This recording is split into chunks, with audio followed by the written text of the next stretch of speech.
Slow living is like a rehumanization of society.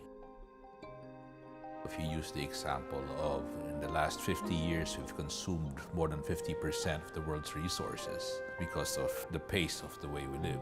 Slow living is sort of backtracking and humanizing that rate. We live at a rate that we will probably consume all the world's resources very soon. So we have to reverse that process and think of materials and consumption by being aware of the product's life cycle. First, how are you going to make it, use it, and then dispose of it.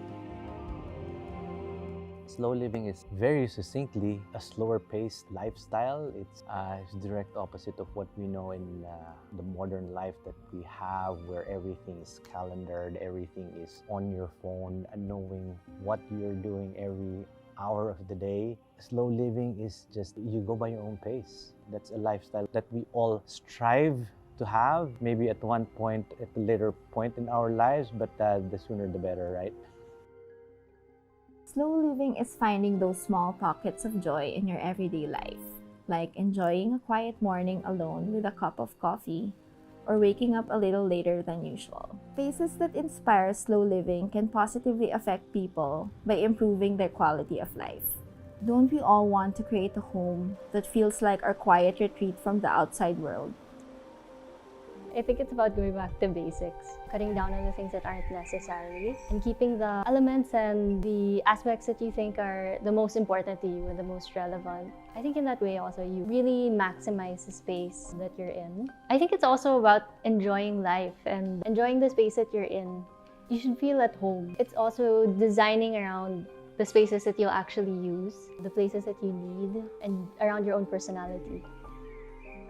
Slow living has been defined and redefined based on our present condition right now, especially after pandemic. For me, it's oneness with a new way of living. It's a oneness with the nature, oneness with the environment of where you're building a project. It's a connection for me to build and design something that has meaning and that has relevance within the community. Getting artisans to do a wall, getting somebody to weave a basket, a chair, picking up trees and plants from the forest. So everything has to have the connection based on the environment and the place.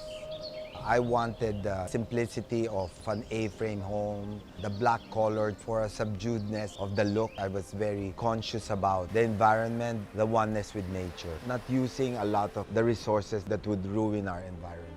I think the world is better off using slow living architecture with the purpose of putting your personal life ahead of your professional life. It reminds us of how one should live the rest of his life after such catastrophe of us going through a pandemic. I think it does not only involve in architecture, it also involves in one's personal journey of what life is all about.